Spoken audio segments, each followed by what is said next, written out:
Good morning, y'all, and welcome back to the shop. So today I've got something a little special planned. About 2 months or so ago, I had a log dropped off here at the shop, and at that time I was told it was ash. And at that point in time, I'd been turning ash for the past 2 or 3 months pretty consistently, so I was over it. I didn't really want to turn any more ash at that time, so I was just going to let it sit there. I'd get to it and I get to it. A lot of it was actually rotted away. There was a big void in it, and so I wasn't going to get many bulb blanks out of it anyways. And so I thought, okay, let's suck it up, let's cut it up, let's get the bulb blanks, and then at least I can seal them up and save them for later. So, like I said, I was told it was ash. That's what I was expecting. But I'm not the best when it comes to identifying trees. But however, the ends of it where they'd been cut up, that was very clear, and so I thought, okay, it's ash. Lo and behold, I got my chainsaw, started cutting into that sucker, and red shavings kept flying out. And I thought, okay, definitely not ash. Well, it turns out that the log was definitely not ash. It was box elder, which was a pleasant surprise to say the least. I started cutting into that thing and those red shavings come out. I knew instantly what it was.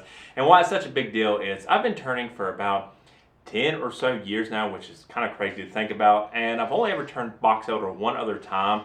It's not something I guess I never run across it, but I did make a video on that. If you are interested, I'll link that.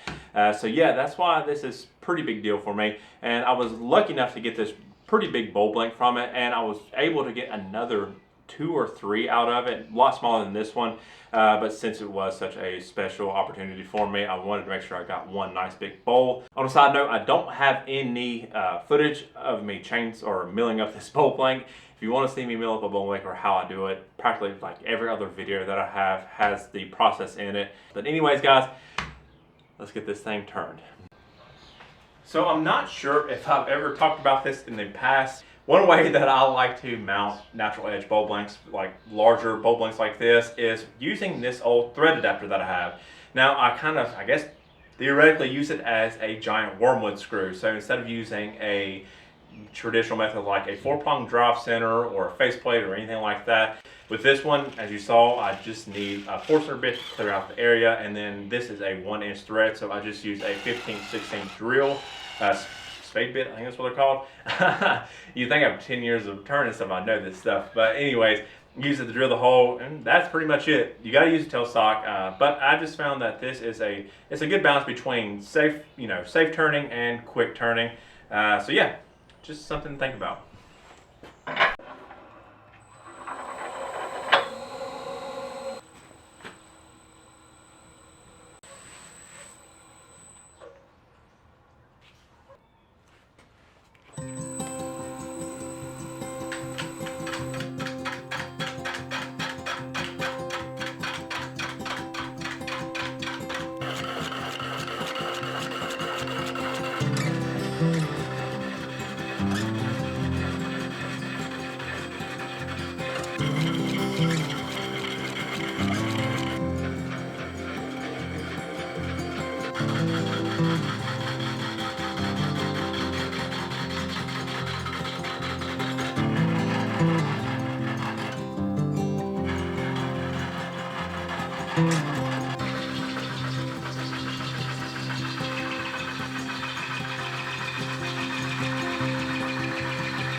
Alright, well, we are almost done with the outside here. However, I did run into a little bit of an issue down towards the bottom here, and I think I mentioned it earlier, but there was some rot in the log, just a little bit, nothing too crazy, but I think there is a little bit of a problem here down at the bottom from where that was occurring. This wood's terribly punky down here, it's chippy, it's tearing away, but yeah, when I was turning tin down here, it did break and snap off. So I want to fix that, take care of that. So anyways, let's get this thing finished up so we can flip it around.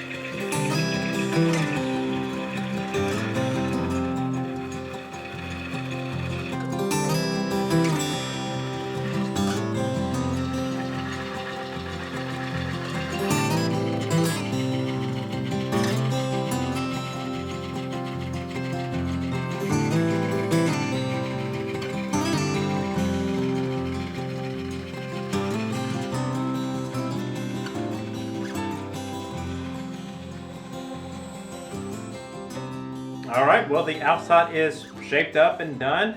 Tear out, it's not the best job in the world, but it's nothing a little bit of sandpaper can take care of. So I will say a lot better than it was. So I'm happy with that, and the tenon seems to be pretty stable now as well. I am going to put a little CA glue, a little thin CA glue on the tenon here just to double check or I guess just to be a little more secure, because we are going to core this thing, or at least I'm going to attempt to. And so anyways, let me get this thing off of here. Let's get it flipped around and let's see if we can core it.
Well, overall, that went fairly smooth. I'm giving it a good 6 out of 10, maybe 7. But either way, at the end of the day, got the job done. So that's all that really matters to me right now. And also, speaking of coring, I definitely need to learn how to set up the system a little bit more effectively when it comes to natural edge bowls, or kind of just in general. Definitely could have got another inch or two out of this, but again, like I just said, I'm happy that I got another bowl blank out of it. It's beautiful wood. I'm happy to have another blank, and I might even attempt to core that one out just for like a nice mini natural edge bowl. I don't know, we'll see. So anyways, let's get the banjo set back up. Let's get this thing done.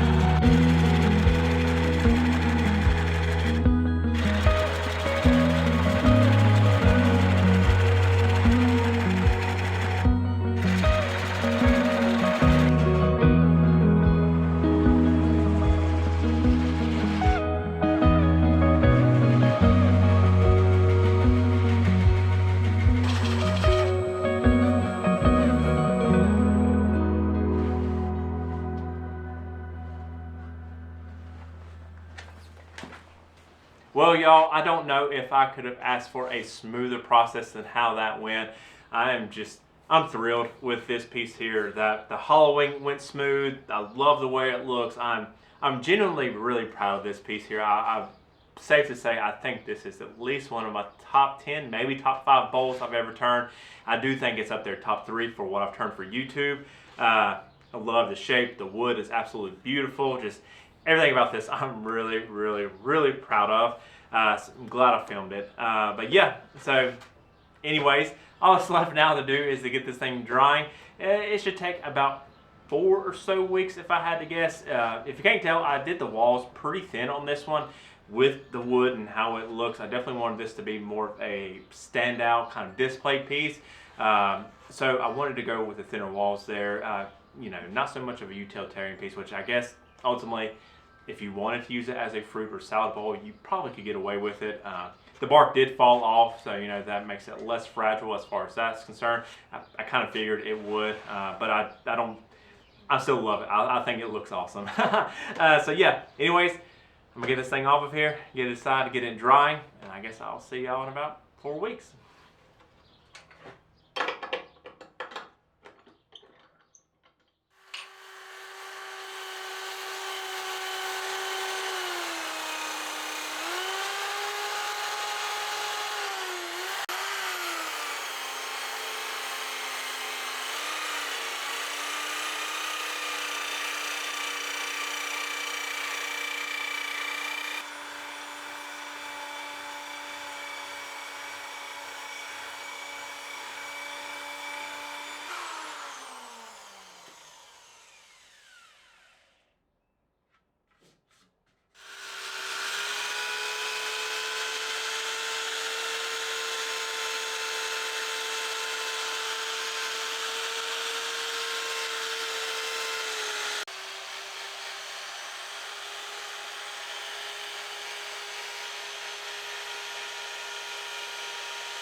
Well, now that the inside of the bowl is finished, it is time to flip this thing around. And now the method that I use to do that is with just a jam chuck. Now this one here, I just turned from scrap wood. It's about 8 inches tall, about 3 inches diameter. I do have a variety of sizes, some that are a little bit smaller for like pinch dishes and that kind of work. But I find that this one here really gets the job done most of the time. And then what I put between the bowl and the jam chuck is this non-slick rubber mat here. It's like what you use to line cabinets and that kind of thing. You can use foam as well, but I find this works really well. Now, you can also glue it. If you make your own jam chuck, you can glue it to the end here, but I found that over time it just gets a little messy and it just kind of, it can stain the wood potentially, or I've ran into issues where I just prefer to place it in by hand. Now, as far as the tailstock goes, you just bring it up to it. Now, be careful though, because you don't want to put too much pressure on the bowl onto the jam chuck, because if you're not careful, even with this padding, the jam chuck can create some dents in the wood, especially if it's softer wood. You just need enough pressure there to hold it, more specifically when you turn the tin away. You don't want your bowl moving when you do that. So anyways, I'm gonna get everything set up here so I can just show you what I'm talking about.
Well, y'all, that is going to about wrap things up for this one. But before the big reveal, I just want to say thank you so much for taking the time to spend with me today as I turn this bowl.